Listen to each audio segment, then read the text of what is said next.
Nada, buenas noches. Vamos a dar inicio a este segundo módulo que estamos trabajando, lo que es el manejo de productos farmacéuticos. Hoy tenemos una presentación, están dirigidos por grupo. Yo voy a dar una pequeña introducción antes de comenzar las exposiciones para que los demás compañeros se puedan reincorporar a lo que es el encuentro el día de hoy. Estuvimos hablando antes de iniciar sobre las asignaciones que tienen pendiente. Recuerden que este módulo se cierra, está hasta el 21, pero tienen hasta el 24 para culminar las asignaciones. Después de ahí se le va a cerrar y van a tener más dificultades para poder trabajar. El módulo siguiente, que es el módulo 13, estará habilitando el día 24. Vamos a trabajar lo que es el manejo de productos farmacéuticos. Dentro de ello vamos a ver una pequeña introducción sobre las vías para comenzar con las exposiciones y en el transcurso de lo que son las exposiciones vamos a ir aclarando dudas y señalando lo más importante que ustedes deben tener en cuenta o saber al momento de lo que es el manejo de los medicamentos de productos farmacéuticos de ventas libre. OTC. Dentro de las vías de administración, la vamos a clasificar en dos variantes. La primera va a ser en vías enterales, que dentro de las enterales vamos a tener lo que son las vías orales, sublinguales y rectales. Yo siempre la clasifico, las vías enterales. ¿Por qué? Porque no necesitan ningún orificio para poder administrar el medicamento. O sea, son aquellas vías que la administración del medicamento son por orificio natural del cuerpo. Dentro de ello, la vía oral, la vía sublingual, la vía rectal, la vía oftálmica, la vía oteno, que de los oídos, y la vía rectal y la vía vaginal. Aquí vemos parte de lo que es la descripción de cada una de ellas, las ventajas y desventajas que pueden tener y según las formas farmacéuticas, pero la vamos a ver más detallada más adelante. Vamos a trabajar lo que es la ventaja de cada una de ellas, ya que la vía oral se convierte en los pacientes, es una de las más utilizadas dentro de lo que son las vías ya. Por ende, es una de las más seguras y la más práctica. Dentro de ello es más factible según las dosificaciones o el medicamento que va a ser administrado. Tenemos la sublingual, es una de las vías importantes ya que se pueden administrar algunos medicamentos que pueden ir o conectar por las enzimas salivales y puede actuar lo que son en algunos lugares para que pueda actuar más fácil. Dentro de esa vía de administración están algunas de las tabletas y algunas gotas. Dentro de de la tableta más utilizada son el captopril, que es un medicamento para regular o disminuir lo que es la presión arterial y evitar lo que son las elevaciones de la presión arterial y evitar lo que es un ataque transitorio isquémico, un ATI o un ACV, que es un accidente cerebrovascular. Tenemos la vía rectal, que la vía rectal también es una de las formas más rápidas que se puede utilizar, aparte de lo que es la vía oral, lo cual permite que algunas de las sustancias o medicamentos sean por vía del calor, sean degradadas por esa vía. Dentro de ello, lo más común son los supositorios, como los analgésicos que sirven para bajar la fiebre y algunos dolores relacionados con lo que es la columna, menstruación o dismenorrea, como se conoce, entre otros. Tenemos aquí Le dije que yo la clasifico en dos. Tenemos las vías parenterales, que las vías parenterales,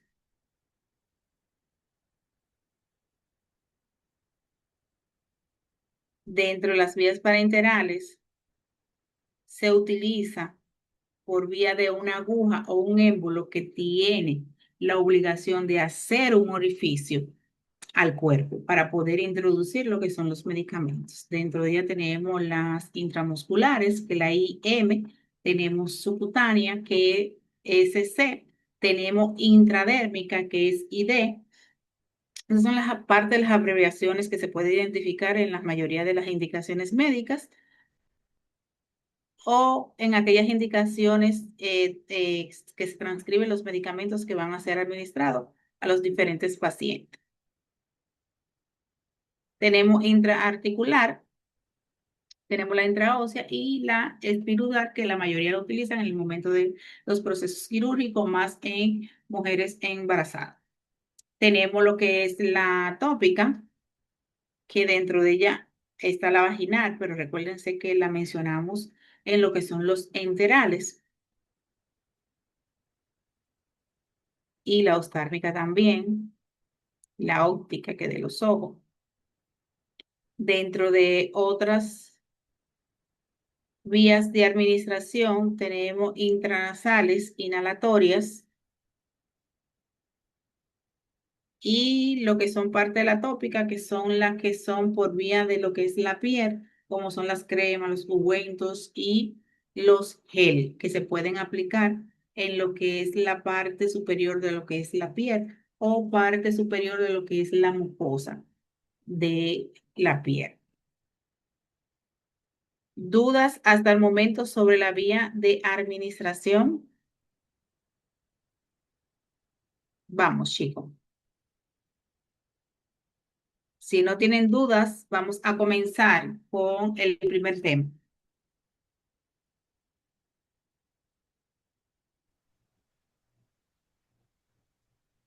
Vamos, el grupo uno. Buenas noches, profe. Buenas noches. Ariel, ¿tú proyectas o lo proyecto yo? Sí, está bien, yo proyecto. Haga el favor, profe, deje de compartir para poder hacerlo. Sí, Ok. perdón.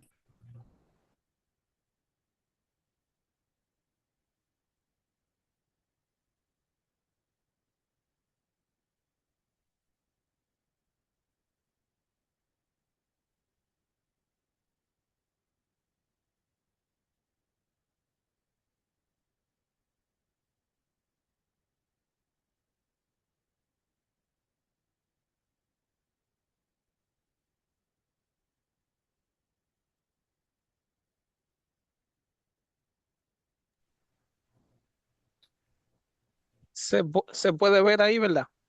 Sí, Sí, se ve correctamente ahí. Muy buenas noches, mi nombre es Carolina Vázquez, pertenezco al grupo de componentes de medicamentos y uso clínico. Mis compañeras son Natividad Félix, Angeli Parra, Sheila Espinar y Ariel Ogando. Estaré empezando, si le puede estar a continuar, Ariel, por favor. En este momento estaría hablando que es un medicamento. Este consiste en una sustancia, combinación que se utilizan para prevenir, diagnosticar, aliviar, controlar o tratar enfermedades de alteraciones de la salud. Actúa sobre determinadas funciones del organismo para producir un efecto terapéutico. Uno de estos efectos también puede ser, por ejemplo, si no duele la cabeza, que funciona paracetamol también, o para bajar la fiebre y para disminuir también los dolores estomacales, no tan fuerte, pero sí funciona. Dos componentes esenciales serían sus principios activos, que es una sustancia que produce el efecto terapéutico deseado en el organismo, que es el responsable directo de la acción farmacológica.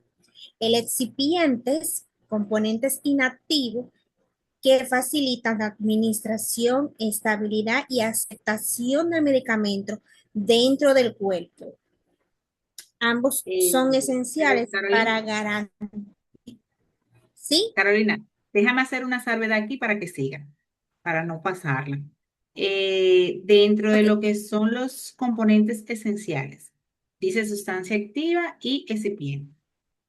Nos dice que la sustancia activa, como dijo Carolina, no es más que el efecto terapéutico que va a hacer. Si nos vamos a la farmacocinética y farmacodinámica, decimos que es farmacocinética. Y la farmacodinamia es el excipiente, que es cómo va a ser absorbido el medicamento para que pueda producir lo que es el efecto deseado. Si es para aliviar o curar o hacer un efecto colateral a, al- a la sintomatología que nosotros presentamos. Esos son los relevantes, pero vamos a tener pendiente que cuando hablamos de sustancia activa, son la molécula que trae cada uno de los medicamentos. Voy a dar un ejemplo sencillo y después vamos a seguir. Dentro de ello tenemos lo que es el acetaminofén. Viene siendo la sustancia activa de ese medicamento, que es el efecto terapéutico que tiene. Y dentro de ello podemos ver el Winazol, que lo podemos decir que es un nombre comercial porque es Winazol, pero su sustancia activa, que es la molécula y la acción terapéutica, no va a variar porque es acetaminofén de 500 miligramos. Puede variar la dosificación de los medicamentos, pero el principio activo no varía en ninguno de los medicamentos o en ninguna casas comerciales o en diferentes nombres comerciales que haya, la sustancia activa va a ser siempre lo mismo.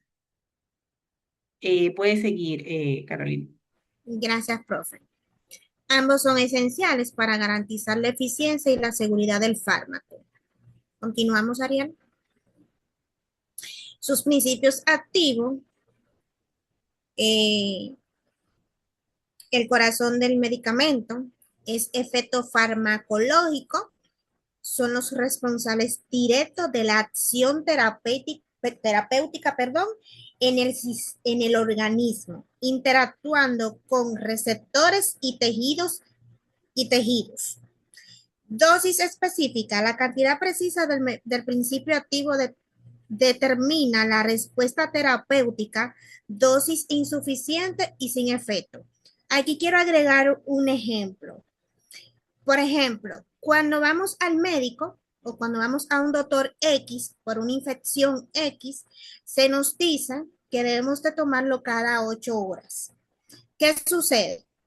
El medicamento tiene el intervalo de las 8 horas para hacer su trabajo dentro de esas 8 horas. Si perdemos lo que es la dinámica consecutiva de tomar el medicamento pierde automáticamente todo su valor del efecto que debe de hacer dentro del cuerpo. ¿Por qué? Porque no está continuando con la dosificación que fue indicada por el profesional de la salud. Una variedad clínica, los principios activos varían según la patología a tratar desde el analgésico hasta antibióticos y antihipertensivos. Esa palabrita me dio barriga aprendérmela. Continuamos con lo que es mi compañera Natividad. Hasta aquí llegué yo, profe.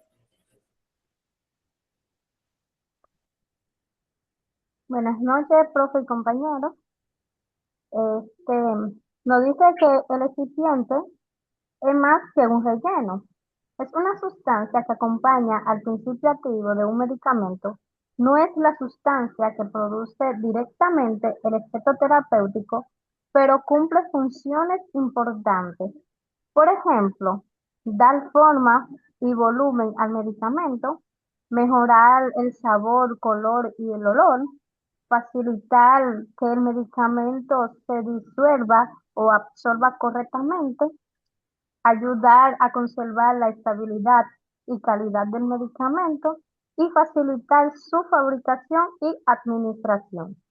Un ejemplo de ello podría ser en una tableta, el principio activo es el que produce el efecto terapéutico, mientras que el excipiente ayudan a formar y conservar la tableta y que pueda administrarse de manera correcta, de manera correcta. Siguiente diapositiva, por favor, Ariel. Entonces, aquí vemos la clasificación por su uso. A continuación, exploraremos los principales categorías terapéuticas a sus principios activos, repetitivos, excipientes clave y las responsabilidades en sus usos clínicos. Según el uso clínico o terapéutico, los principales medicamentos pueden clasificarse en analgésico, antipirético, antialérgico, anti, antidiabético, antihipertensivos, antitusivos o expectorantes y antisépticos. Hasta aquí mi parte, continúo con la compañera. Antes de continuar, el que le sigue, cuando hablamos de excipiente, como dijo, viene siendo como una molécula adicional a lo que es la forma o forma del medicamento, que va a cambiar en lo que es la forma, que puede ser que la vamos a ver la diferente forma más adelante de los medicamentos, que puede ser en cápsula, que puede ser en grajea, que puede ser en tableta, como puede ser en jarabe, como puede ser en gel. Y también va a cambiar lo que es la textura, el sabor, el olor, pero va a depender de las sustancias que se utilicen, como aglutinación, como colorante, lo que pudimos visualizar anteriormente. Dentro de la clasificación de los medicamentos, como ella dijo, mencionado, ella dice antes porque es antes de que suceda o antes de. Eso es lo que quiere decir antiinflamatorio, antihipertensivo, antidiabético, antidiarreico, antivitamínico y sucesivamente según la clasificación. Más adelante le voy a mostrar cómo se puede clasificar los medicamentos y cuáles encontramos según su acción terapéutica. Ahora sí seguimos.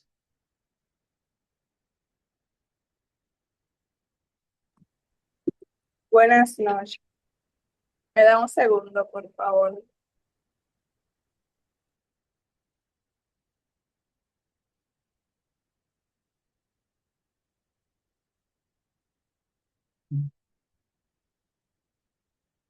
Puede continuar mi compañera y yo sigo el tema siguiente, por favor.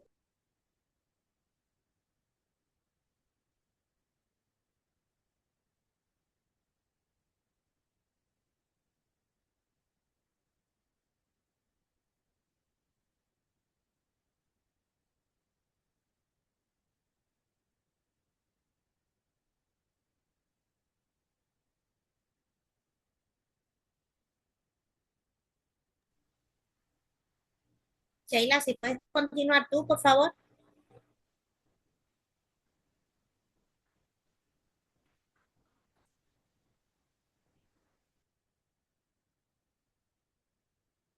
Vamos, ¿quién le sigue a Sheila para seguir? Sheila, vamos a dejarla para último, aunque ella vuelva, ella interprete, parece que tiene algo que no puede hablar en este momento. Ok, entonces dejamos a Angeli y a Sheila para el final. Entonces continúo yo, soy Ariel Ogando. Estaré hablando un poco sobre lo que son coadyuvantes, que esto serían algo que potencia lo que es la eficacia. Hay un punto de lo que estaban hablando la compañera que me gustaría tocar antes de, cuando hablamos de principio activo y excipiente, pudiésemos aplatanarlo un poco, como dice por ahí. Vamos a suponer que estamos haciendo un arroz blanco, una comida que hacemos normalmente en el día. ¿Con qué yo pudiera comparar el principio activo? Con eso que estamos cocinando, arroz blanco. Pero todo el que está aquí sabe cocinar y sabe que para obtener un arroz, eso hay que echarle un poco de aceite, hay que echarle sal, hay que echarle agua, pero nada de eso, cuando tú vas a hablar del activo, nada de eso se menciona. Eso pasa con el tema del recipiente. Son sustancias que están ahí presentes, pero no se mencionan. Muchas veces ni se ponen en el prospecto adjunto, pero son parte esencial del medicamento. Por eso es que hay que detallarlo de esta manera, porque todo el mundo sabe qué es el acetaminofén y para qué sirve, pero de lo excipiente que conlleva hacer un acetaminofén nadie sabe. En el caso de que sea jarabe, la mayor parte de ese medicamento es agua, pero el agua no se menciona en ningún lugar, porque si vemos el activo es una cantidad muy insignificante comparado con lo excipiente. O sea que cuando hablamos del activo estamos hablando de miligramos o de gramos. En cambio, cuando hablamos de los excipientes estamos hablando ya de litros, de kilos, porque es más, en mayor cantidad, mayor volumen la parte del excipiente. Eso tiene una razón de ser. En este caso estaré hablando de los coadyuvantes, que no es directamente lo mismo que excipiente, aunque está relacionado. En el caso del recipiente se decía que son sustancias que acompañan el principio activo de un medicamento y que cumplen una función dentro de la formulación, como darle volumen, sabor, estabilidad, etcétera. En el caso del coadyuvante, es una sustancia que ayuda o facilita alguna función del medicamento o de su formulación, dependiendo del contexto en el que se esté hablando. ¿A qué hago referencia con esto? Que el coayudante es una sustancia que se incorpora a un medicamento para ayudar a que el medicamento funcione como se debe o que se conserve o que se pueda fabricar, porque muchas veces no, el medicamento, el activo en sí solo no da las condiciones para que se fabrique y se necesita un coadyuvante que lo ayude para que se pueda fabricar correctamente o sea más fácil o agradable de utilizar. Dicho de una manera más sencilla, el principio activo es el que hace el trabajo principal del medicamento, mientras que los coadyuvantes ayudan a que este medicamento pueda preservarse y utilizarse de la manera adecuada. ¿Para qué sirven entonces los coadyuvantes? Esto pueden cumplir diferentes funciones dependiendo del medicamento. Por ejemplo, pueden mejorar lo que es la estabilidad o ayudan a mantener el medicamento en buena condición, en buen estado, facilitan la fabricación, mejoran el sabor o el olor, que muchas veces tomamos un medicamento con facilidad, pero no sabemos que el activo en sí es muy desagradable al gusto, o es muy amargo, o es muy ácido, muy incómodo. Entonces se le coloca un recubrimiento con un color más compacto, más lindo, un sabor más suave para que uno se lo pueda tragar con mayor facilidad o facilitar la administración. También ayudan a mejorar lo que es la absorción o la disponibilidad. Y por último, también ayudan a lo que es conservar el medicamento en sí. Algunos ejemplos de coadyuvantes. Aparentemente salió la maestra. Continúo como quiera. Serían saborizantes que mejoran el sabor y hacen más agradable de tomar. También tenemos colorantes que dan color, conservantes, estabilizantes, espesantes que aportan lo que es una consistencia adecuada, emulsificantes y diluyentes. No se puede decir que estos coayudantes son inofensivos porque hay muchas ocasiones que por tema de alergia hay que especificarlo en el prospecto porque en muchas ocasiones pueden darle alguna reacción alérgica a quien consume el medicamento.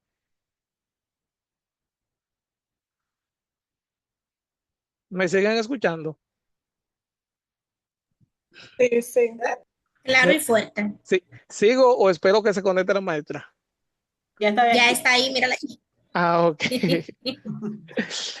Continuando, aquí se ve en pantalla un diagrama que es la relación de componentes eficacia, donde se puede ver en el centro la eficacia del medicamento, que depende de lo que es el principio activo, que este determina el efecto terapéutico específico, como se ha dicho ya en muchas oportunidades. Los excipientes que influyen en lo que es la absorción y la biodisponibilidad. También tenemos que algunos cambios en el excipiente pueden afectar la respuesta clínica, ya sea, y también que las alergias a los excipientes requieren alternativas farmacéuticas. O sea que lo que le hablaba ahorita del coadyuvante y de los excipientes, que muchas veces las personas no son directamente alérgicas al activo, sino al excipiente que tiene el medicamento y muchas veces no lo saben. porque en muchos medicamentos no lo describen, en otros sí, si tiene una acción muy significativa. Sí, porque la mayoría de los excipientes están relacionados con lo que son los AINE. Sí, Y la mayoría de las personas siempre es alérgica a los AINE. Dentro de ello, lo vamos a ver más adelante, el acetaminofeno puede ser el diclofenaco, puede ser parte de la aspirina, puede ser parte del ibuprofen, y sucesivamente todo lo que compone lo que son AINE, por eso son los excipientes. Cuando hay un sí, medicamento que se conforma y tiene ese excipiente, al tomárselo puede producir una reacción alérgica. efectivamente. Continuando, ahí dice en pantalla por qué esta relación es importante. La eficacia de un medicamento no depende únicamente de su principio activo. Los excipientes juegan un papel determinado en cómo el organismo absorbe y utiliza el fármaco. El principio activo define el efecto terapéutico. Los excipientes determinan el cómo y el cuándo un cambio de excipiente puede modificar la biodisponibilidad real, y las alergias excipientes requieren formulaciones alternativas específicas, como se decía. Ahí vemos un diagrama sobre lo que es el uso responsable, que es un compromiso compartido, tanto del que prescribe, del farmacéutico, como del paciente. ¿Por qué? Porque el que prescribe tiene que saber muy bien lo que prescribe, por el mismo tema que hablábamos de las alergias. También hay personas que se vuelven adictos a X analgésico. Igualmente, el farmacéutico tiene que tener muy pendiente lo que despacha, porque hay medicamentos, en esta ocasión no nos toca, porque hay medicamentos de libre uso, otros que son de uso controlado. Y el paciente, que muchas veces tenemos la mala costumbre de automedicarnos. Y si el farmacéutico no controla esa parte, cada vez que un paciente se quiere automedicar, va a pedir lo que quiera y el farmacéutico se lo va a entregar. Hasta aquí mi oportunidad. Déjeme devolver la presentación para darle paso a mis compañeras.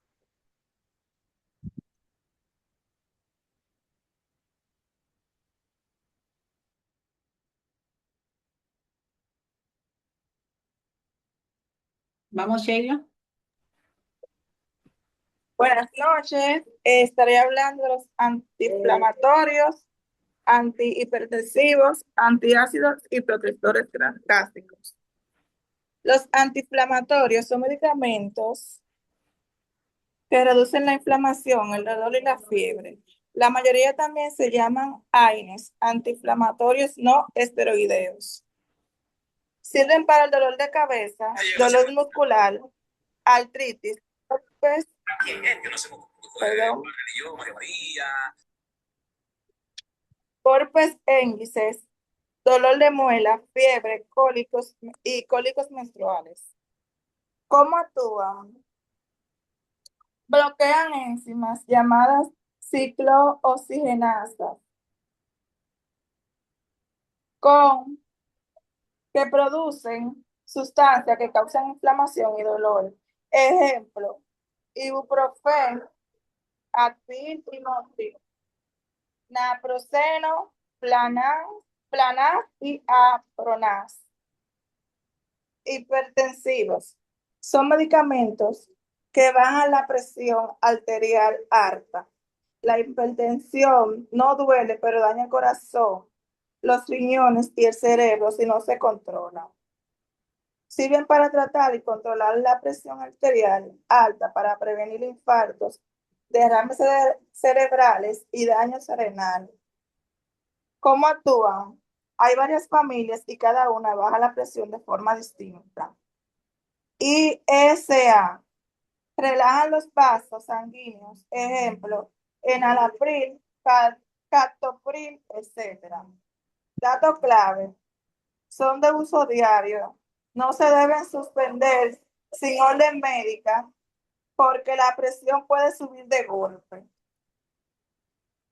Diferencia principal del antiinflamatorio y el antihipertensivo. El antiinflamatorio quita el dolor e inflamación. Lo usas unos días cuando te duele algo. Antihipertensivo, controla la presión alta, lo tomas todos los días aunque te sientas bien. Antiácidos y protectores gástricos. Antiácidos son medicamentos que neutralizan el ácido que ya está en el estómago, actúan rápido, sirven para un alivio más rápido de acidez aguda, indigestión, reflujo y quitan el dolor. ¿Cómo actúan? Son bases químicas que neutralizan el ácido clorhídrico del estómago. Es como echarle bicarbonato al limón. Protectores gástricos son medicamentos que evitan que el estómago produzca tanto ácido o protegen la mucosa del estómago. Actúan más lento, pero su efecto dura más. Tipos principales: inhibidores de la bomba de protones, IBP, apagan la fábrica del ácido en el estómago. Son los más importantes. Ejemplo: omeprazol, esomeprazol, papotrazol o lasoprazol. Antagonistas, H2, bloquean una señal que le dice al estómago que produzca ácido menos potente que la IBP. Ejemplo: ranitidina, ya retirada en muchos países, famotidina. Protector de mucosa, forma una capa que protege las paredes del estómago. Ejemplo: sucralfato. Sucralfato. Diferencias principales: antiácidos, neutralizan el ácido que ya está. Protectores gástricos, evitan que se produzca ácido o protegen el estómago. El antiácido acciona en minutos, mientras que el protector gástrico acciona en horas o días. Antiácido dura 1 o 2 horas, mientras que el protector gástrico dura de 12 a 24 horas. El antiácido alivia el síntoma, mientras que el protector gástrico trata la causa y lo cura. El antiácido para la acidez ocasional, mientras que el protector gástrico para problemas crónicos como la gastritis o la úlcera. Hasta que ha sido mi exposición. La persona que continúa. Antes de continuar, el antiácido. Señores, como decía Sheila, los antiácidos, como dice antiácido, es para controlar o disminuir lo que son los reflujos gástricos, una mala digestión. Vamos a hablar, me voy ahí a la área bucal, un empache. Me comí algo ayer, una carnita de cerdo y la tengo todavía digiriendo ahí. Me comí un hígado y todavía la tengo ahí, no la digerí. Eso es antiácido porque es antes de que se produzca la acidez. Y dentro de ello teníamos la ranitidina que ha salido del mercado y tenemos otra que es la misma ranitidina pero con otro nombre para seguir vendiéndola al mercado. Pero teniendo en cuenta que el omeprazol, que es la sustancia activa, de ahí se derivan muchos medicamentos como lansoprazol, isoprazol, pansoprazol, Netsu, entre otros. Pero, señores, el omeprazol solamente se utiliza como mecanismo para inhibir la bomba de protones y se utiliza con la finalidad de evitar una úlcera gástrica por antibióticos invasivos y analgésicos invasivos en sentido figurado. Si yo tengo un dolor muscular que, un ejemplo, vamos a decir un diagnóstico, tengo una hernia discal y esa hernia discal me pusieron antibiótico y aparte de eso me pusieron analgésico fuerte, me ponen un protector de la mucosa gástrica, que es el omeprazol. Por eso es que es un tratamiento a largo plazo y tiene de 8 a 12, 24 horas para hacer su efecto, mientras que el antiácido lo hace al instante. Por eso que se utiliza el omeprazol. El omeprazol no se utiliza porque yo tengo dolor de estómago y me lo voy a tomar. Yo me lo voy a tomar porque hice una mala digestión, todavía no he digerido y tengo el estómago inflamado. No, no. Esa no es la finalidad del omeprazol. La finalidad del omeprazol es inhibir esa bomba de protones que produzca más ácido de lo normal y evitar que se produzca una úlcera gástrica, duodenal o una gastritis ulcerosa. Por eso es que se utiliza más en medicamentos o terapéuticos cuando es de larga duración. ¿Claros hasta aquí? Seguimos.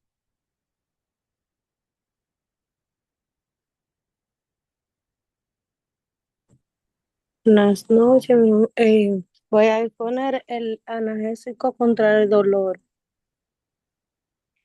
El paracetamol es un medicamento que cumple principalmente dos funciones: baja la fiebre, aliviar el dolor leve o moderado, como el dolor de cabeza, muscular, tentar o menstrual. El ibru, como, y, ay, no sé pronunciar mucho esa palabra. Profen. Ibuprofenol es un medicamento analgésico y antiinflamatorio. Alivia el dolor leve o moderado, reduce la fiebre, disminuye la inflamación, por ejemplo, en dolores musculares o articulares. Doy para que pase la siguiente.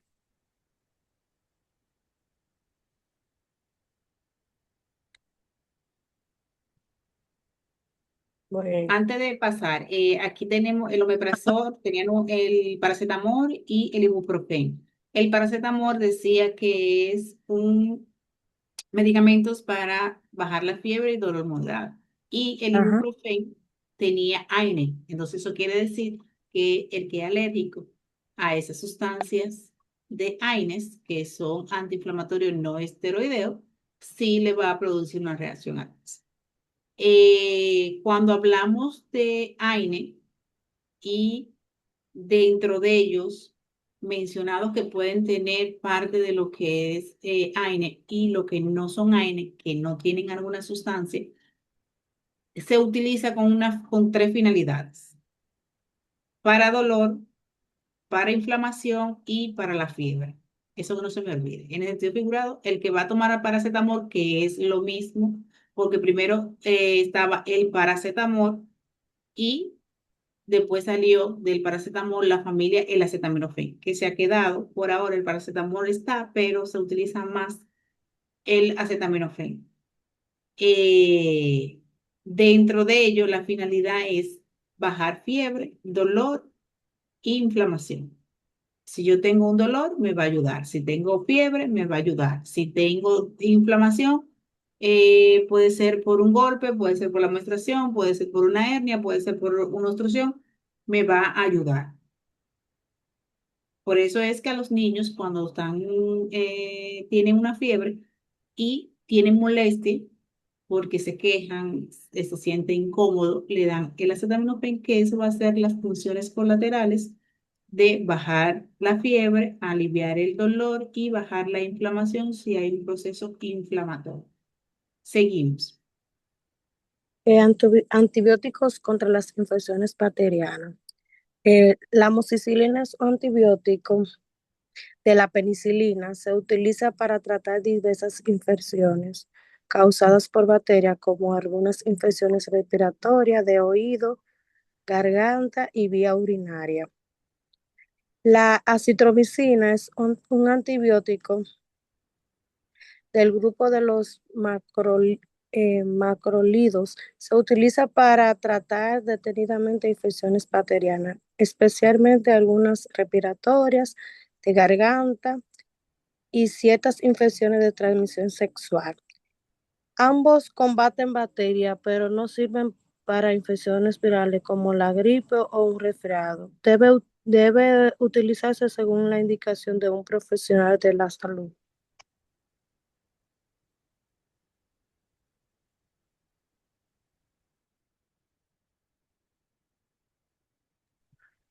Hasta aquí la exposición del grupo. ¿Es Bueno, cuánto? Excelente, muy bien. Tenemos los antibióticos. Los antibióticos, aunque sean infecciones bacterianas y virales y parasitarias también. Es una amplia gama. Son 7 familias que hay diferentes de antibióticos. Ahí, como Ariel lo dijo, tenemos la amoxicilina que salen de los beta-lactámicos, que los beta-lactámicos vienen de la penicilina y de la penicilina se desglosa lo que son la aspirina, ampicilina, la penicilina y sucesivamente derivado de la penicilina. Han cambiado mucho los nombres comerciales, dentro de ellos uno es Diamine y otros productos relacionados. Y dentro de los macrólidos está lo que es la citromicina, eritromicina, entre otros.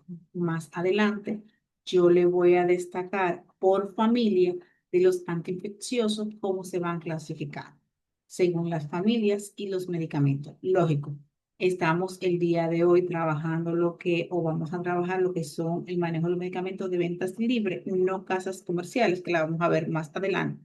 Diferentes formas de medicamento, tanto con su sustancia activa como con el nombre comercial. Excelente, el grupo 1. Vamos con el grupo 2. Maestra, nosotros somos el grupo 2, pero faltan algunas de mis compañeras. Ellas se van a conectar en un rato. ¿Puede No, pasar algo? tranquila. Si pueden ustedes hablar o socializar con la diapositiva, vamos a comenzar.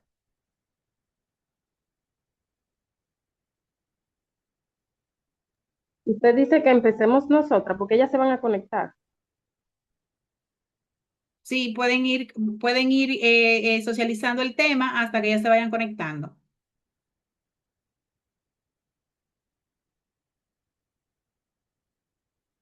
O si el grupo 3 está disponible, vamos a dar el paso al grupo 3.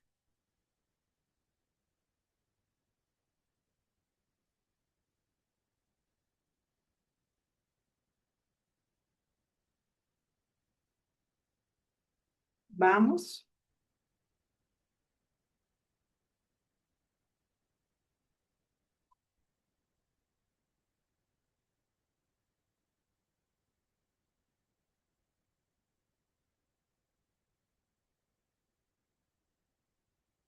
¿El grupo 3 o el grupo 4? Ya, mis compañeras están adentro. Vamos a hacerla con la que tenemos. Allá.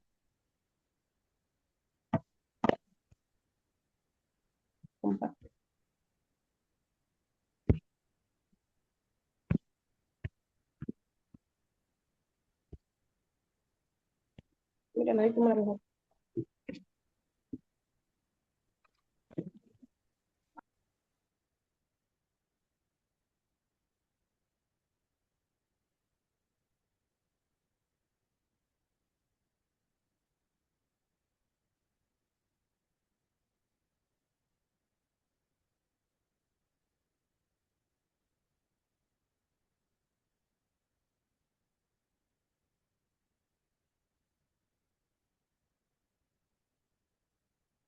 ¿Ya están listas? Bueno, mientras ustedes se ponen listas, vamos a compartir algo para socializar con el número 1.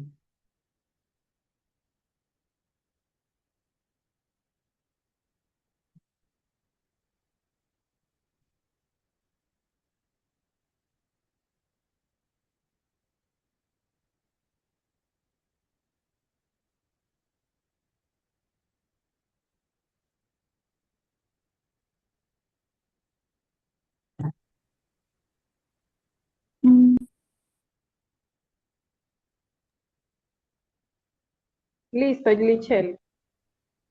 Sí, listo. Nuestro tema es buenas noches. Buenas Disculpe. noches. Nuestro tema es orientación a las personas sobre las vías de administración y uso correcto. Las integrantes somos Lichely Núñez, Silvia Alcántara, Abigail Rosario, Stacy Vargas, Esther Moreta y Naldi Cuevas. Introducción, le vamos a dar una pequeñita introducción. En esta exposición estaremos hablando sobre un tema muy importante en el área de la salud, las diferentes vías de administración de los fármacos y la correcta orientación al usuario o paciente. La administración de un medicamento no consiste solamente en entregar o aplicar un fármaco. Es necesario conocer la vía correcta, preparar adecuadamente el medicamento, seguir los procedimientos establecidos y explicar al paciente cómo debe usarlo. Entre las vías de administración encontramos la vía oral, sublingual, tópica, inhalatoria, rectal, vaginal, intravenosa, intramuscular y subcutánea, entre otras. Cada una tiene un procedimiento específico y debe utilizarse de manera segura para lograr el efecto esperado y evitar complicaciones. Por esta razón, durante nuestra exposición explicaremos las principales vías de administración, cómo se realizan los procedimientos y preparaciones según cada vía y cómo debemos orientar al usuario para que comprenda correctamente la forma de administrar su medicamento. Les dejo con mi compañera Silvia Alcántara.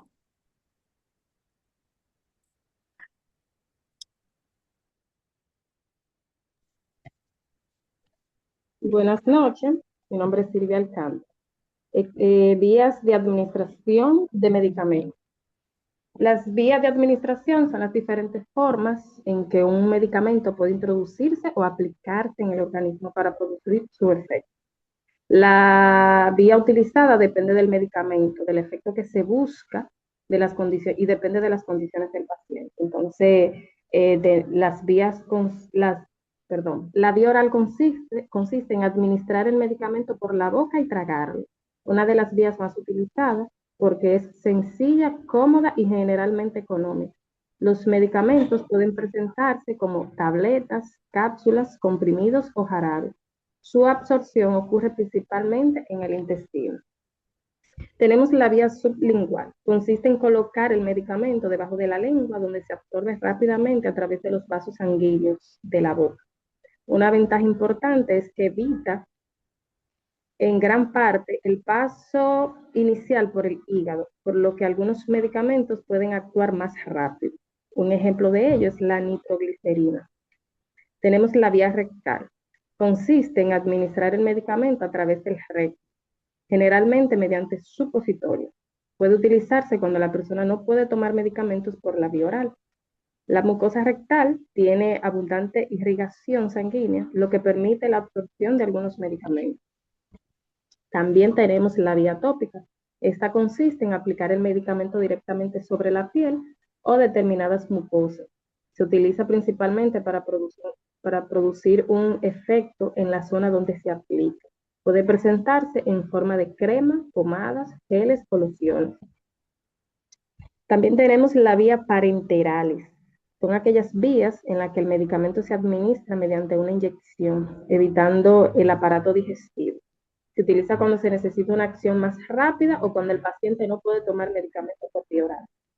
Tenemos la IV, vía intravenosa, que se administra directamente en una vena, por lo que llega rápidamente a la circulación sanguínea. Y se utiliza cuando se necesita un efecto rápido que permita controlar con precisión la cantidad administrada.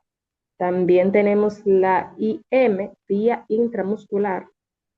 El medicamento se aplica dentro del músculo y su absorción suele ser más rápida que la subcutánea y se utiliza para determinados medicamentos y vacunas. Tenemos la SC, la vía subcutánea. El medicamento se aplica debajo de la piel en el tejido graso. La absorción suele ser más lenta y sostenida por vía intramuscular. Tenemos la ID, vía intradérmica. El medicamento se coloca en las capas superficiales de la piel, se utiliza principalmente para algunas pruebas diagnósticas y determinadas vacunas.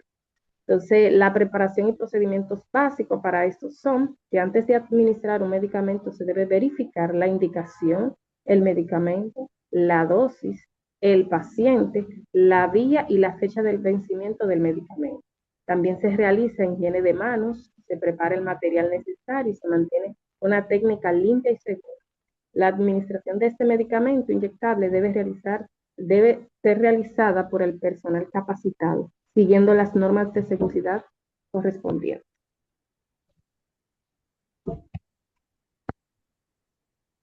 La dejo con mi compañera. Muy buenas noches, mi nombre es Abigail Rosario y en el día de hoy les voy a estar hablando sobre otras vías de administración de los fármacos. En primer lugar tenemos la vía inhalatoria, es la administración de medicamentos mediante la inhalación. El medicamento llega directamente a las vías respiratorias y se utiliza principalmente para tratar problemas respiratorios. Por otra parte está la vía nasal. Consiste en administrar el medicamento por la nariz, generalmente en forma de gotas o aerosol. Este se utiliza para tratar congestión, alergias y otros problemas nasales. Por otra parte está la vía oftálmica, es la aplicación de medicamentos directamente en los ojos, normalmente mediante gotas o pomadas. Se utiliza para tratar infecciones, alergias, irritaciones y otras afecciones oculares. También está la vía óptica. Consiste en aplicar medicamentos en el oído, principalmente en forma de gotas. Se utiliza para tratar infecciones, inflamaciones o acumulación de cerumen. Otra vía que tenemos es la vía vaginal. El medicamento se introduce en la vagina, generalmente como óvulos, tabletas o cremas. Se utiliza principalmente para tratar infecciones y otros problemas ginecológicos. La preparación y administración de estos es que antes de administrar cualquier medicamento se debe verificar el nombre, la dosis y la vía indicada. También es importante mantener una buena higiene y explicar al paciente cómo debe utilizarlo correctamente. Muchas gracias por su atención. Hasta aquí mi parte. Saludos, buenas noches. Mi nombre es Stacy Vaga y le estaré hablando sobre la orientación al paciente. Para orientar al paciente sobre la administración de su medicamento, se debe mantener un lenguaje claro, accesible y empático, asegurando la comprensión total del tratamiento. Vía de administración, modo y horario. Vía adecuada. Explicar claramente cómo ingresa el medicamento al cuerpo. Oral, tópico, sublingual, inhalada, etc. Si es oral, aclarar si se traga entero, se mastica o se disuelve en agua. Horario y frecuencia. Definición exacta. Ejemplo, cada 8 horas o con el desayuno, la cena. Asociar la toma con rutina diaria ayuda al cumplimiento. Duración de tratamiento, especificar cuántos días debe tomarse, enfatizando la importancia de no suspenderlo antes, aunque los síntomas mejoren. Precauciones clave, relación con alimentos. Indicar si el fármaco requiere tomarse en ayuna, con el estómago lleno o con abundante agua, para evitar molestia gástrica o interferencia en la absorción. Interacciones y restricciones. Advertir sobre el alimento. Advertir sobre alimentos, bebidas, como el alcohol u otro medicamento que deba evitarse durante el tratamiento. Efecto secundario esperado. Informar sobre la reacción leve y común. Ejemplo, mareo leve, somnolencia, y distinguir cuando una reacción requiere atención médica inmediata. Recomendaciones para el uso correcto. Técnica de verificación. Solicitar al paciente que repita las instrucciones principales con sus propias palabras para confirmar que no hay dudas. Almacenamiento. Orientar sobre la conservación adecuada del producto. Lugar fresco, seco, protegido de la luz o refrigeración si corresponde. Organización. Sugerir el uso de alarmas, calendario o pastillero para evitar olvido o duplicaciones de dosis. La dejo como siguiente compañera.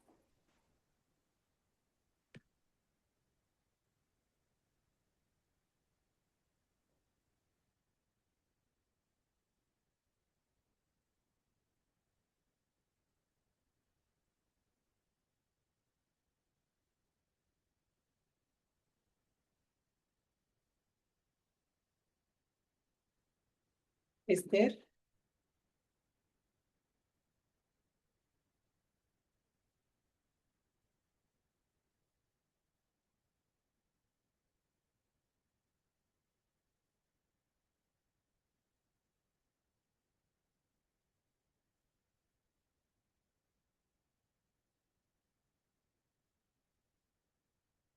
Esther no está.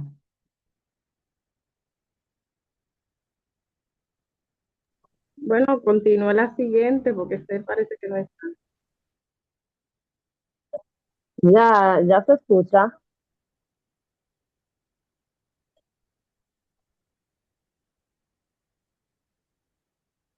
Sí, Se es, escucha ahora. sí, escuchas. Eh, Perfecto. Las formas farmacéuticas son las presentaciones en las que se prepara un medicamento para facilitar su administración de manera segura y eficaz. Se obtiene a caminar el principios activos con sustancia llamada excipientes. Principales formas: sólida, tabletas, comprimido y cápsula, líquido, jarabes y suspensión. Especializada: suspensión, supositorios, óvulos, colirión, anches, inhaladores y nebulizadores. Semisólido: crema, pomada y geles. La forma, la forma farmacéutica, perdón, depende de la vía por la que se administra. Oral: tableta, cápsula, jarabe, suspensión. Sublingual: tabletas que se colocan debajo de la lengua. Rectal: supositorio. Vaginal: óvulo. Tópica: crema, pomada y geles. Ocular: colirión y pomada. Optámica, transdemética, Candérmica. falsa, false, inhalatorios, inhaladores y nebulizadores. Paretales: medicamentos preparados para inyección como la administrado por vía intravenosa, intramuscular o torsión. No, perdón, o subcutánea, digo. Subcutánea. Sí.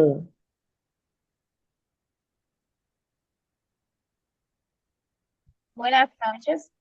¿Me escuchan? Sí. Bueno, mi tema es la seguridad en la administración de medicamentos. Administrar un medicamento correctamente no consiste solamente en tomarlo o aplicarlo, sino comprobar que es un medicamento indicado, en la dosis indicada, por la vía correcta y en el momento correcto. Estas medidas ayudan a que el tratamiento sea efectivo y reducen el riesgo de error. Puede pasar. Los 5 correctos. Una de las principales medidas de seguridad son los llamados los 5 correctos. Primero, verificar que el medicamento corresponda al paciente. Segundo, comprobar que sea el medicamento indicado. Tercero, administrar la dosis correcta. Cuarto, utilizar la vía de administración indicada, como oral, tópica o inyectable. Y quinto, respetar el horario establecido. Comprobar estos puntos disminuye considerablemente los errores. Puede pasar. Precauciones y conservación. También debemos tomar en cuenta algunas precauciones. Antes de utilizar un medicamento, se debe revisar su nombre, concentración, indicaciones, fecha de vencimiento. Es importante mantener una higiene adecuada, aumentar o suspender una dosis por decisión propia. Además, los medicamentos deben conservarse según las instrucciones de fabricante, porque algunos necesitan condiciones especiales de temperatura, humedad o protección de la luz. Siguiente. Errores frecuentes y prevención. Entre los errores más frecuentes están confundir medicamentos con nombres o envases, equivocarse en la dosis, utilizar una vía incorrecta, olvidar una dosis o tomarla dos veces. Para prevenirlos, debemos leer cuidadosamente las indicaciones, mantener los medicamentos identificados y cuando exista alguna duda, consultar al farmacéutico o a otro profesional de la salud antes de pasar. En conclusión, la seguridad en la administración de medicamentos depende tanto del conocimiento como de seguir correctamente las indicaciones, verificar los tiempos correctos, conservar adecuadamente los medicamentos y evitar la automedicación o los cambios de dosis sin orientación profesional. Son medidas fundamentales para proteger al paciente.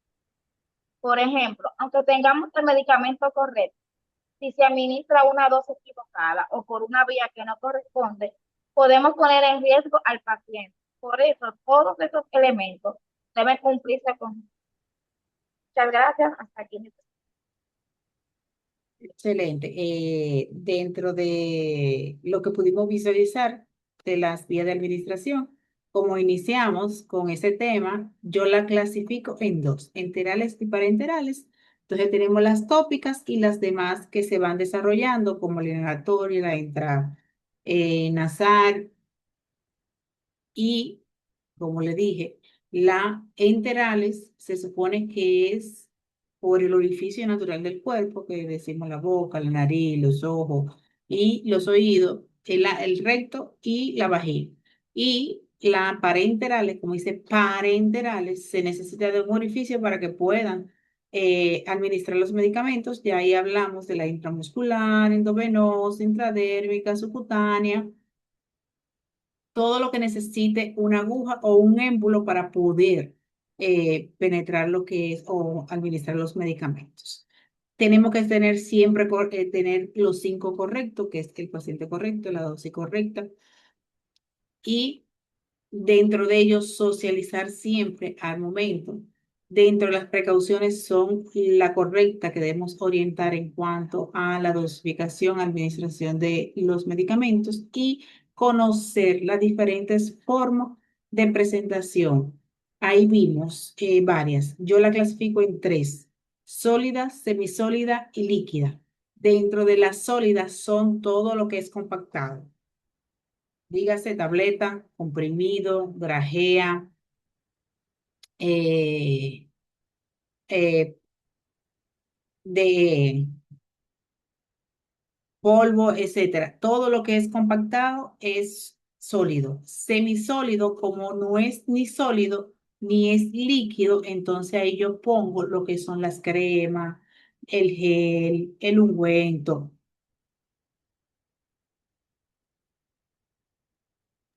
Y dentro de lo que es ahí también entra el supositorio, los ovarios, los óvulos y todo lo que es líquido, ahí entra todo lo que es líquido. Dentro de ello encontramos lo que es el jarabe, la emulsión, el elixir, la suspensión. Esos son los medicamentos según las formas. Y lo más importante de todo es conocer y socializar. Dentro de ello, la forma de administración, que va a depender cómo se va a utilizar según esas presentaciones que vienen. Recuerden que cuando hablamos, que lo vamos a visualizar más en la técnica de dispensación, verificando lo que son las recetas, vamos a verificar por qué es suspensión y por qué es líquida. En sentido figurado, sí, todos los medicamentos siempre tienen una identificación de miligramos. En sentido figurado, si hablamos de la acetaminofén viene de 500 miligramos. Y cuando hablamos de supositorio, viene de 100 miligramos. Pero si hablamos en jarabe, ya viene en miligramos por mililitro. Entonces, esos mililitros, cuando ya viene los miligramos de presentación del medicamento, por mililitro, eso quiere decir que ya viene en su presentación líquida. ¿Por qué? Porque hay que diluirlo o hay una sustancia que tiene que se va a diluir el producto o se va a combinar con otra sustancia que es líquida para que pueda ser administrada. Igual como las ampolletas, que son las formas que se administran intramuscular endovenosa o subdérmica a las vías administrativas por vía de un émbulo o jeringa. ¿Dudas Por la vía de administración,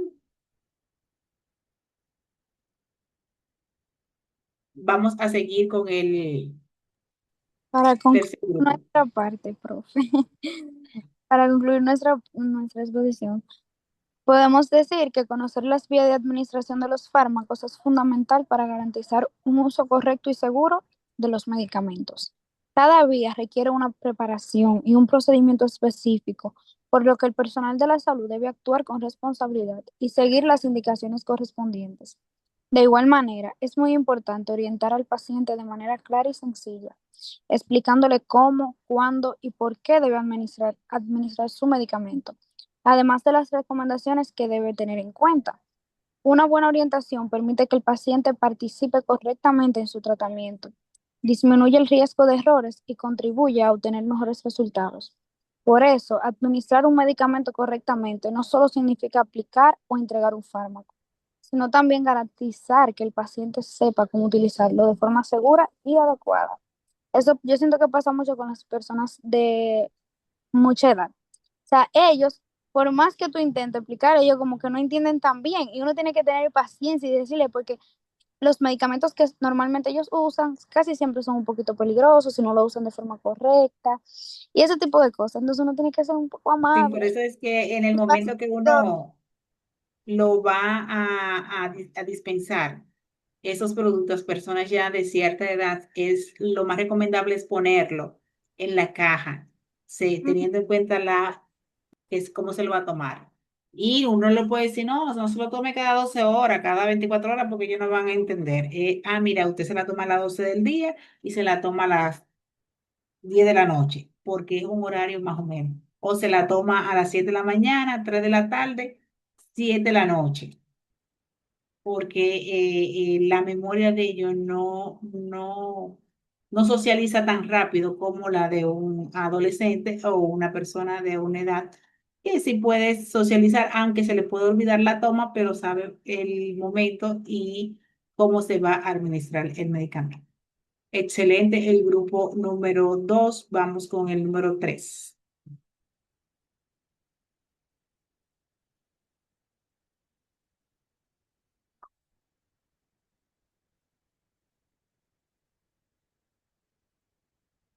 Número 3.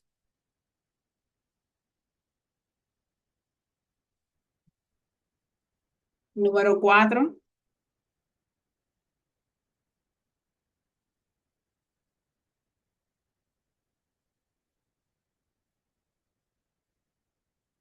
Vamos. Buenas noches, maestra. Yo soy del grupo número 4, pero estoy esperando a la compañera que va llegando del trabajo. Ya. Y el grupo número 3 está conformado por,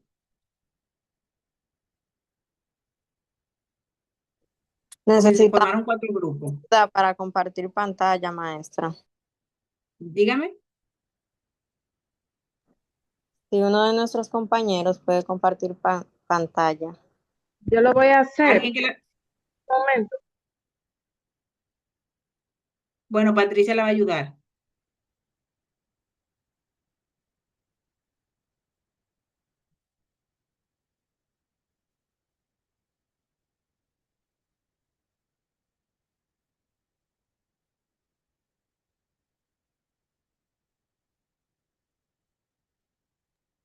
Maestra, disculpe, soy Andreita del grupo número 4. Es que la compañera me acaba de escribir que no va a poder llegar a tiempo. ¿Qué haríamos en ese caso? ¿Lo haríamos el próximo martes o yo presentaría yo sola? Si puede presentar tú sola o hablar lo más importante, ya que ustedes hicieron más o menos el trabajo. Ujú. ¿Y no le afectaría a ella? Sí le afectaría, pero imagínate, no podemos atrasarnos porque ya en la semana que viene entramos a otro tema. Bueno, déme decirle a ella a ver qué me dice.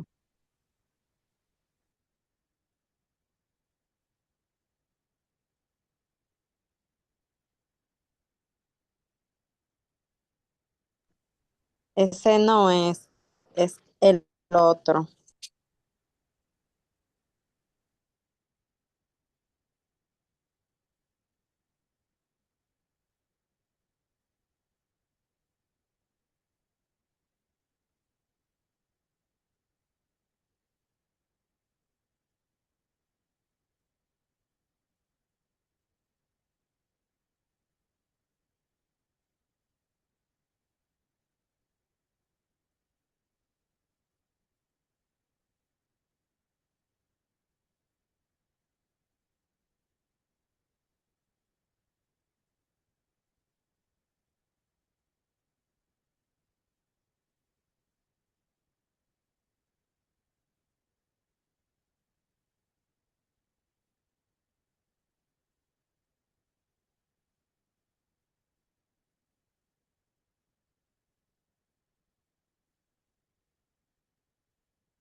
Ya, ¿la puedes ver?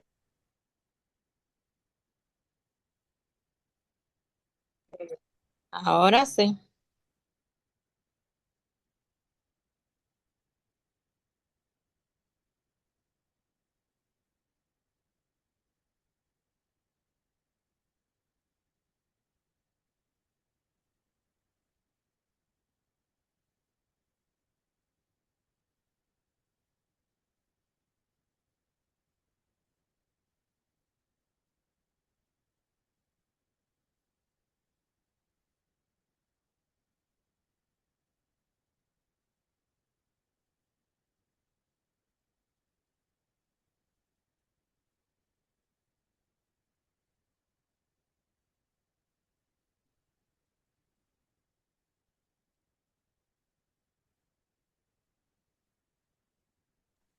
Me confirma, por favor, si me está escuchando, que si esa es la diapositiva.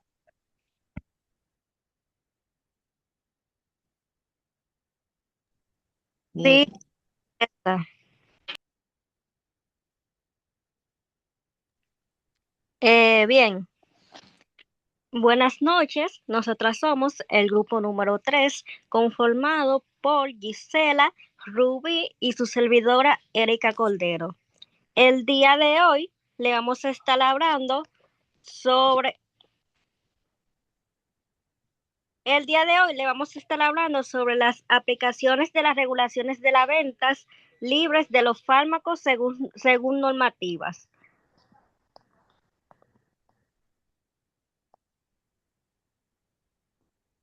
Vamos a comenzar dando una pequeña definición de qué son los medicamentos de ventas libres.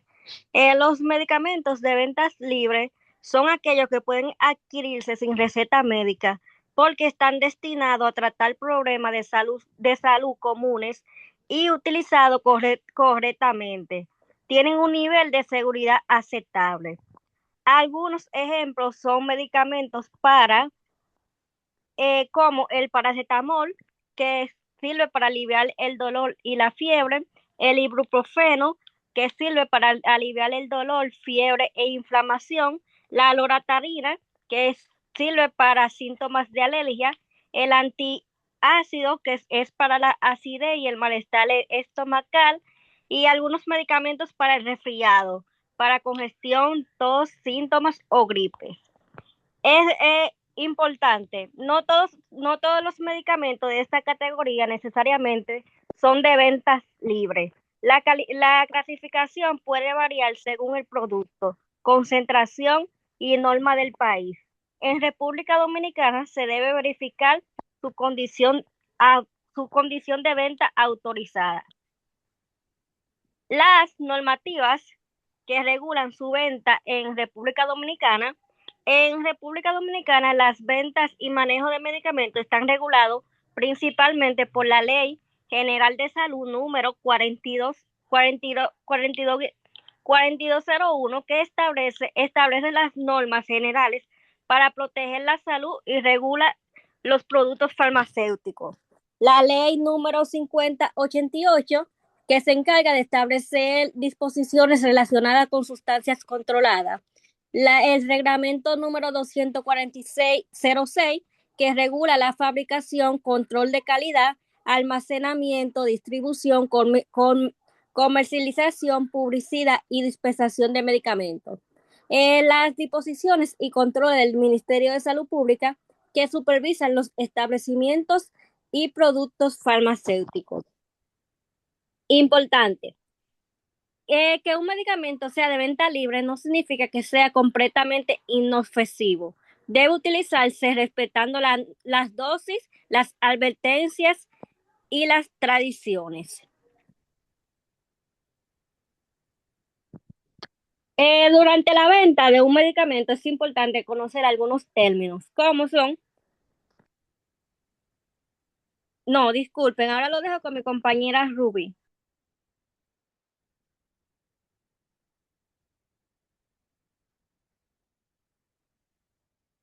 Vamos, Rubí. Bueno, yo le estaré hablando sobre la terminología médica importante. Bueno, el principio activo es una sustancia que es la sustancia responsable del efecto del medicamento. Está la dosis, que es la cantidad del medicamento que debe de utilizarse. También está, eh, también es, también está los efectos adversos, que también están los efectos adversos que son, un segundo. Los efectos adversos son lo que son las reacciones no deseadas que pueden producir un medicamento. También están las interacciones médicas, que es cuando un medicamento afecta el efecto de otro medicamento, y la vía de administración, que son la forma en que se administra el medicamento, por ejemplo, en la vía oral, en la vía tópica o en la vía intravenosa. Siguiente.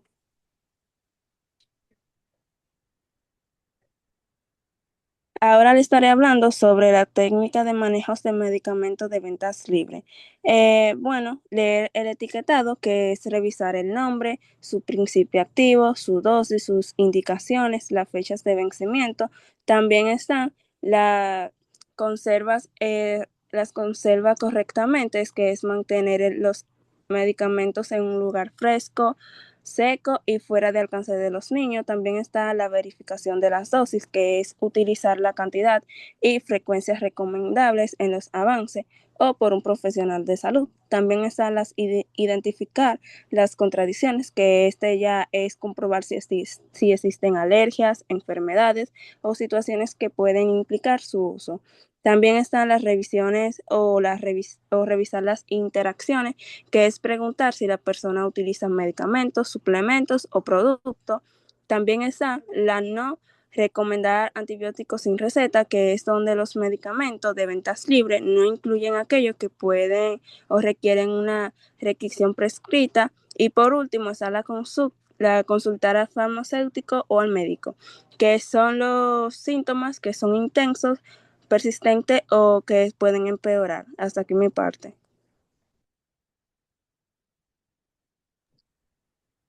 Ok. Yo le estaré hablando de cuándo se debe recomendar un medicamento de venta libre. Aunque sea un medicamento sin receta, no siempre es adecuado para todas las personas. Se debe recomendar consultar a un médico cuando los síntomas son fuertes o empeoran, si hay fiebre persistente, si existe dificultad para respirar, si hay un sangrado, si el paciente presenta una reacción alérgica, si se trata de un niño pequeño, una persona embarazada o un adulto mayor, la persona tiene enfermedades crónicas y o utiliza otros medicamentos.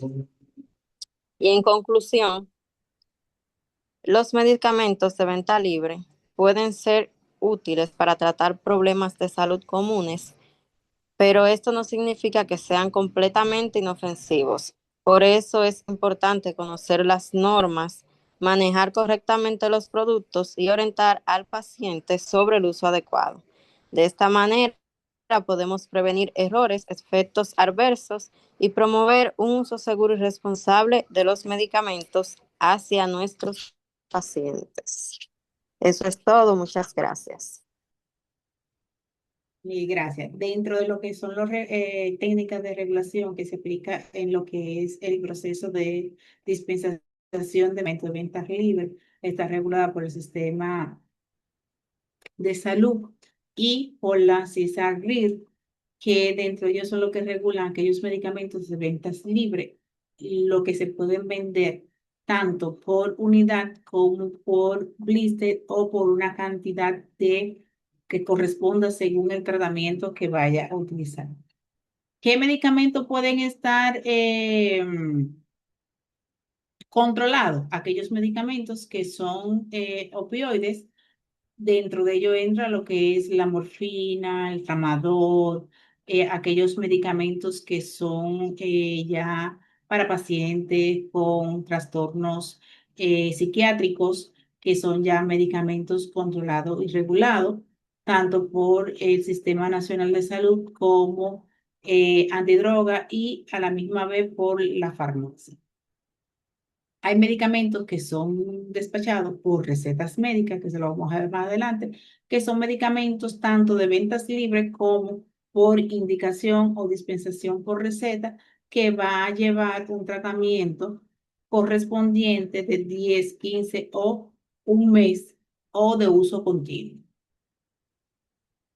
Dentro de ello hay que tener en cuenta todo lo que es la verificación de lo que es el producto, teniendo en cuenta lo que es el nombre del producto, el envase, la fecha de vencimiento, el lote, la dosificación o las reacciones adversas que puede producir la interacción que tiene el fármaco dentro de las reacciones adversas.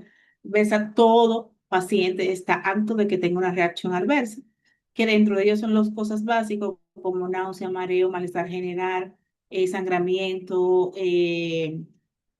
diarrea, todo lo que es picazón, ardor, comezón en la piel, todo eso son reacciones adversas porque todos los medicamentos dentro de su investigación producen esos efectos. Hay personas que lo van a presentar mucho más que otro y a la misma vez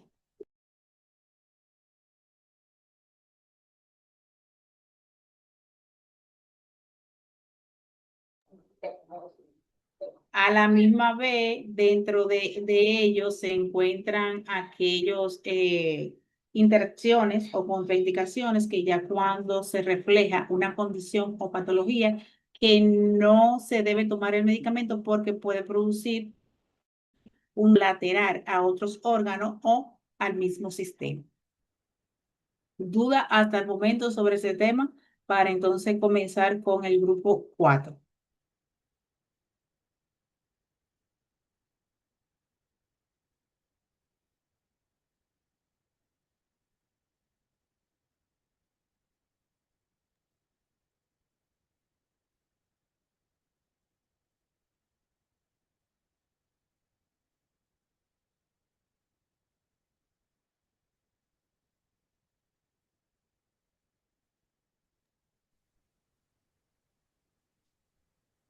Buenas noches. Buenas noches, Reina. Bueno, profe, yo soy el grupo número 4 porque mi compañera por inconvenientes laborales no se va a poder presentar, como le dije. Nosotras íbamos a presentar la clasificación de los fármacos por venta libre según las necesidades de los pacientes. Me vi que el grupo anterior le estaba hablando del mismo tema. ¿Es así? No, porque son muchos. Hay una parte que ellos estaban relacionados según la acción terapéutica de cada uno. Y ahora Ok. es con base a lo básico, pero ahora según la clasificación de ventas libres que podemos encontrar dentro de esos productos OTC. Sí, según las necesidades de los pacientes. Bueno, como estuvimos viendo, no, perdón, estos medicamentos de venta libre son los que se venden sin prescripción médica. Según la necesidad de los pacientes, esto principalmente se organizan en categorías terapéuticas, perdón, agrupando los fármacos por el tipo de afección o síntoma que tratan. Están organizados. Esta organización permite a los pacientes identificar fácilmente el producto de acuerdo para el autocuidado de deficiencias menores o autolimitadas. Siguiente, por favor. A continuación, una clasificación de los principales grupos de medicamentos, detallando su uso y algunos ejemplos.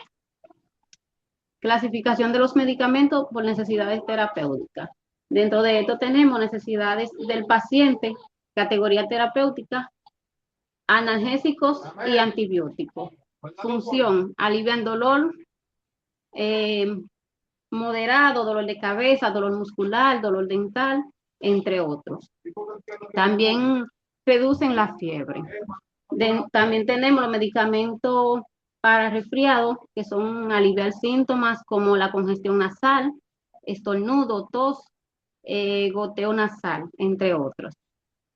Un ejemplo de esto son los antibióticos decongestionantes, entre otros.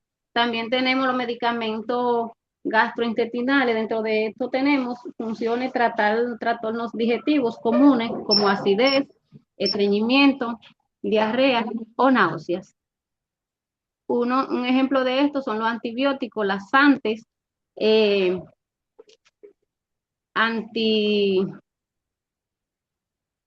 entre otros. Puede pasar, chica, la otra, por favor. Medicamentos gastrointestinales.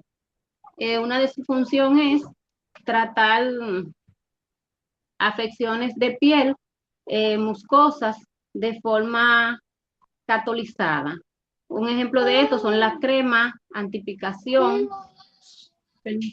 Disculpe, maestra. Son la crema de antipicación, solares, antilesiones, antisépticos, entre otros. También tenemos los suplementos nutricionales y vitaminas.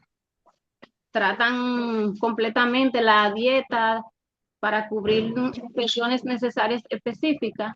Ejemplo, el multivitamínico, vitamina D, calcio, hierro, entre otros. Otros medicamentos son que incluyen medicamentos para el sistema nervioso. Ejemplo de estos son agentes del sistema nervioso, clasificación japonesa y antisépticos de baja dosis. Y en conclusión tenemos que estos medicamentos son de necesidades por paciente, la clasificación de estos medicamentos ofrece una necesidad al paciente como un mapa práctico de autocuidado, permite a las personas seleccionar el fármaco más adecuado para el síntoma, siempre dentro de un marco de seguridad y responsabilidad. ¿Qué quiere decir esto? Que le da la facilidad al paciente de optar por el medicamento que necesita para cuidar de su salud en el momento, o sea, para curar del síntoma que tiene. Esto ha sido todo de mi parte. Muchas gracias. Gracias, Andina. Vamos a ver por arribita, antes de culminar esta parte.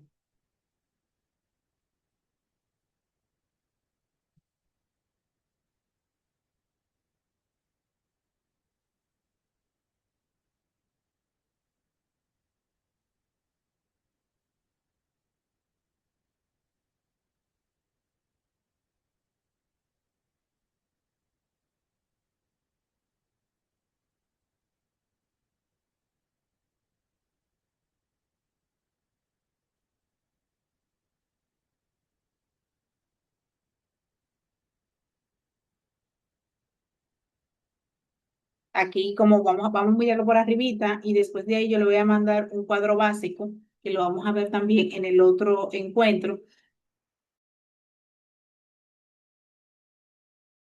Dentro de las clasificaciones de los medicamentos libres tenemos los antihistamínicos. Dentro de los antihistamínicos son aquellos que se utilizan para eliminar o disminuir o contrarrestar lo que son los procesos alérgicos. Ahí podemos ver unos cuantos relacionados con lo que es parte de lo que es la alergia.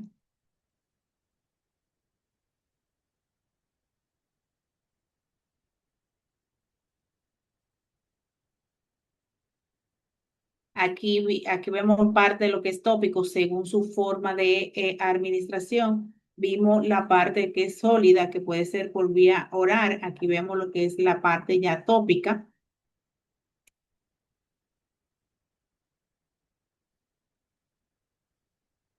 Esto es otra parte tópica, pero aquí vamos a ver los antimicóticos que sirven para tratar lo que es la parte micósica de lo que es parásito o lo que es hongo, que se encuentran dentro de lo que es la piel o el cuero cabelludo.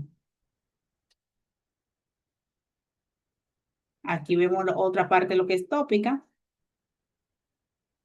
Tenemos los antiparasitarios, que dentro de ellos hay una gran gama de lo que es, aquí vemos parte de lo que es tópica y lo que es parte de vía sólida y lo que es parte de lo que es la vía líquida. Dentro de ello tenemos el benzoato, que es una parte externa que se utiliza. Tenemos los antivirales que se clasifican según la acción terapéutica. Aquí solamente le puse el aciclovir y la tromandina, que se utiliza en su forma lo que es tópica, que es por el que sirve como crema o ungüento, que es por vía de la mucosa de la piel.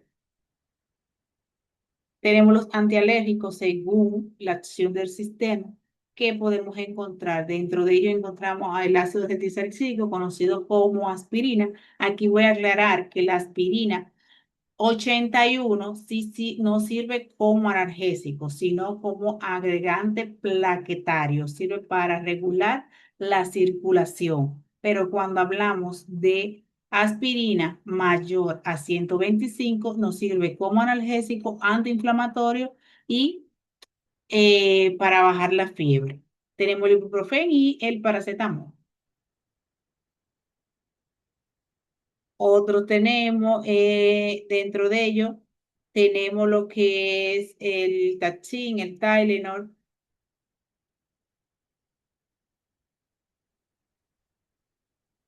Aquí otro para el dolor, tenemos Atran. Hay muchas variaciones. Aquí vemos su forma tópica, que lo encontramos el diclofenaco, el ketoprofeno, el ácido salicílico en su forma tópica. Tenemos los antiácidos. Recuerden que los antiácidos es para regular lo que es la acidez del estómago. Tenemos sales de magnesio, tenemos sales de aluminio, tenemos sucralfato o bismuto y tenemos marganato.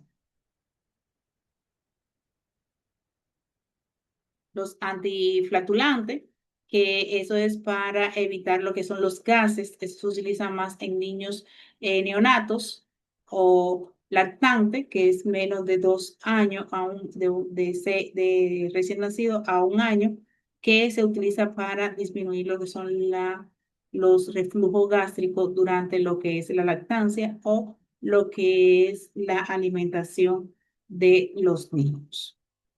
Tenemos los antidiarreicos, antiespasmódico o anticolinérgico, que dentro de ello ayudan a lo que son los espasmos musculares de lo que es la parte del estómago o gastrointestinal.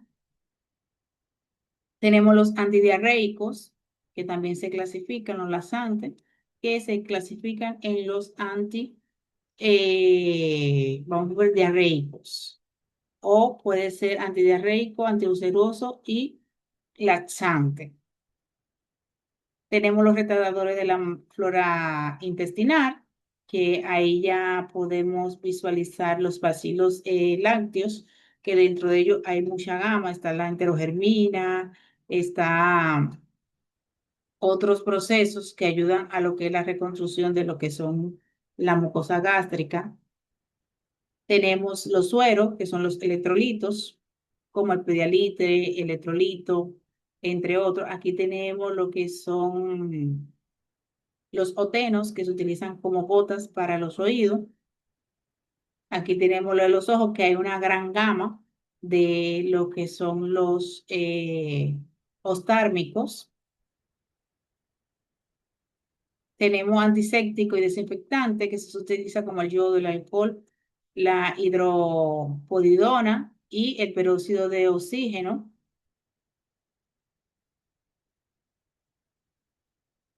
Tenemos los antipluritos, que eso se utiliza en los antihistamínicos y antialérgicos, pero es en su forma tópica, que se utiliza para evitar la picazón y molestia de lo que es el contacto de la piel.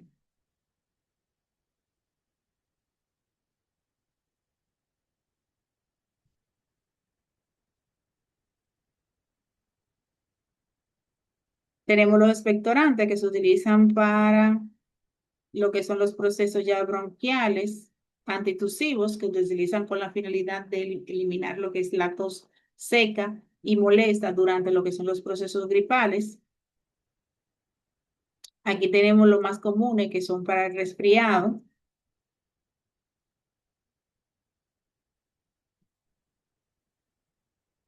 Los analgésicos locales, que aquí la mayoría son controlados.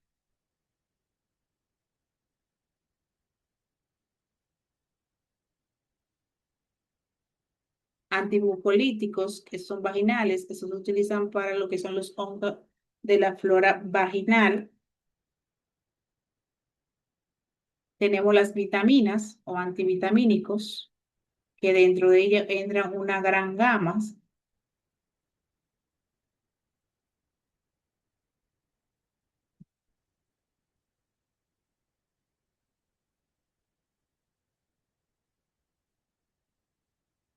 Aquí podemos visualizar otra forma de aquellos medicamentos como analgésico antiinflamatorio que relajan lo que es la mucosa gástrica, como el paracetamol, metocarbamol, ibuprofen, ácido salicílico, meloxicam, peroxicam, hay muchos.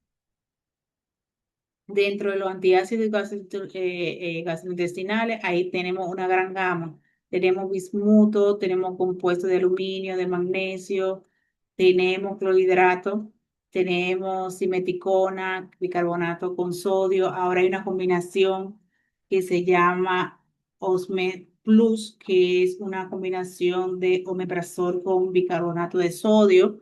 Tenemos el sucralfato, que es muy bueno también.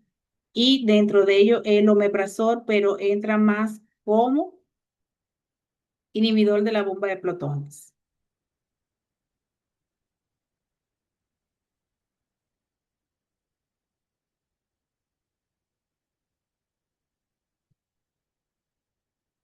Tenemos los antimicóticos, que esos se utilizan para lo que son los hongos. Tenemos fluconazol, tenemos hidroconazol, clotimazol, ketoconazol, tionidazol,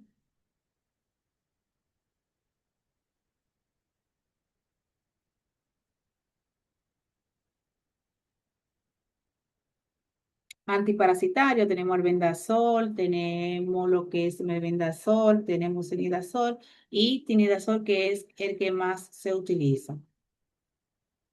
Dentro de lo antiexpectorante tenemos imucolítico, tenemos ambrosol, tenemos el clorfenamina, tenemos la citericina, tenemos la doratadina, entre otros. Analgésicos locales, tenemos lidocaína, procaínica.